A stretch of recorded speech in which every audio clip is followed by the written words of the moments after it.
Shalom Aleichem. Welcome to the Breslov weekly Parshat Shia. This week is Parshat Va'era, where Hashem appeared to Avraham, Yitzchak, and Yaakov. He did not reveal his name. And right away, Moshe Rabbeinu, the first revelation, he wants to know his name. And Rashi explains that the Ovois patriarchs did not challenge Hashem. Moshe Rabbeinu challenged Hashem. He said, I should go take out the Jews from Egypt. And the Paro made the situation much more difficult. At the end of the Parsha, he told them, not only do you have to supply the same amount of bricks, but you have to collect the straw for it too. All right. So we have Parshat Va'era. Parshat Va'era speaks about Hashem telling Moshe, you're going to take the Jews out. And then it gives a little lineage of the tribes of Reuven, Shimon, and Levi. And then it talks about the 7 plagues, the first 7 plagues. So let's look at the Parsha a little bit. And Moshe Rabbeinu was very perplexed. He said, you told me to take the Jews out, and here Paro was making life more miserable for them than it really was before. Hashem says, you will take the Jews out. Their salvation will come. The pshat in that is really to tell us that when Hashem says he's going to do something, he's going to do it. And same applies to us now. Hashem told us the end of time, Hashem is going to take us out from the nations. Hashem will bring us Moshiach. We have to learn from Moshe Rabbeinu. Yeah, we can complain. Moshe Rabbeinu complained, but it wasn't the best thing for him to do. That's what Rashi explains. So we have to realize that we want to complain. We want to say, Hashem, enough is enough. Hostages, war, again and again, terrorist acts, blowing up people, riding cars into people. It's just, how much could we take? You have to know that Hashem will fulfill his word. We have to be patient and hold back and not complain. And Be'ez Hashem, Yeshua will happen. The interesting thing is in the middle, because the Torah wants to show the lineage of Moshe, that he came from Avraham, Yitzchak, and Yaakov, that he came from the tribe of Levi, who his parents were and whatnot. So the Torah details Reuven, Shimon, and Levi. Why? Rashi brings, and the Sifri brings, that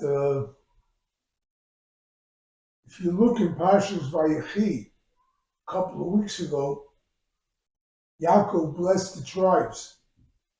But the first 3, Reuven, looks like he rebuked him. Shimon and Levi, he rebuked them. So they were put inserted here to show, even if they were rebuked, they were still blessed, and they have a very, very important place in the Jewish nation. The final proof is that from Levi came Moshe Rabbeinu, Moshe and Aaron. They were the ones who were the leaders who took the Jews out of Egypt. Now we come to the plagues. For the plagues, Moshe went to Paro with Aaron, and he said to him, let my people go. And Paro said, no. And Moshe said, to Aaron, throw your staff down on the ground, it's going to turn into a snake. He did so. Staff, a piece of wood, became a snake. The Paro sorcerers did the same thing. So what makes you so great, Moshe, that you could perform turning a staff into a snake? So he took the snake back, and it turned into a staff. And so did the Paro sorcerers. The interesting thing was that Moshe's staff swallowed up all the other staffs as a piece of wood to show that Hashem controls nature. It doesn't matter, a staff, a serpent, it's all the same by Hashem. Hashem could do anything. This was to tell Paro, be prepared, because there's going to come now 10 plagues, and you're not going to be happy with the results. So, the first plague was blood, right? They spilled so much Jewish blood so that they had to taste blood. And for a week's time, any water that the Egyptians drew from the Nile or any other place, any well or whatever, turned into blood. The Medrash tells that from this plague, the Jews started to become wealthy from the insubordination of Paro, who refused to accept that there's a God, right? The Jews had water. The Egyptians did not. The Egyptians wanted water. They had to pay for it. They had to buy it from a Jew, right? They were the rulers, and now they have to buy water to sustain themselves. That was the first plague. Second plague was frogs. Right. The Midrash says, Rashi brings it, that Sardeya, frog, is mentioned 10 times in the Parshat, because the plague of frogs was as difficult as all the 10 plagues combined, right? The frogs went through walls. They defied nature, like Hashem can do. The frogs went through walls. They went into the bodies of the Egyptians. They croaked. They made noises. They couldn't stay on their own. And so on and so forth with the other 5 plagues that are mentioned in this week's Parsha. Kinim, lice, right? I remember some 30, 40 years ago, there was a plague of lice in the world when they stopped DDT.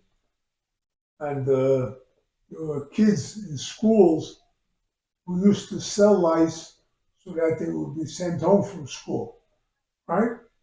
But lice, the bodies were filled with lice, and they had to keep on scratching and whatnot. The next plague was oroid, different mixed animals. Mixed animals, if you ever take a look, you'll see a pride of lions or a flock of zebras. They all stayed with their own. Giraffes, antelopes, all the animals stayed with their own kind. Oroid, mixed mode, lions mixed with antelopes. They didn't eat the antelopes, they ate the Egyptians. Bears, right? Everything. It was all mixed up, and mixed up to the detriment of the Egyptians. Came the next plague, Dever plague, which killed most of the Egyptian flocks. The one after that was Shrin, boils, that the body became filled with boils. And the final plague of the week was Borod, hail. Hail, the Gemara says, that fire was inside the ice descended, the hail, and when it hit the earth, it exploded and fire came out. Why? Because Fire and water are complete opposites, and yet Hashem made them stay together in order to plague the Egyptians. What does this have to do with us? It's simple, really, very simple. What it means is that we have a lot of different things that happen to us. There's fire, there's water, there's problems with Hamas, Hezbollah, Houthis, all these characters. They have fire. They want to burn us. The end result is that the fires will descend upon them. The Zohar uses the sentence, it says, woe to the nations when Hashem will begin to extract punishment for all the suffering they caused the Jews all of their lives. And it goes back to when they started, when the Jews first became a nation. So we have to learn to draw encouragement. Chaim had said that when they used to speak about the plagues, he would get very emotional and say, let them have it. Let them have it, because they act as if they own the world.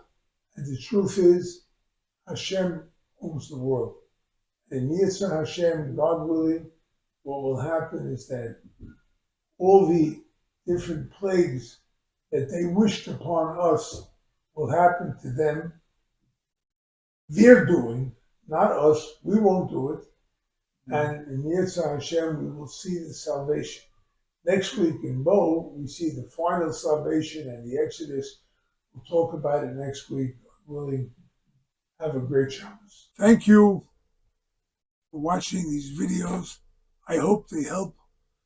I hope they contribute to your Shabbos.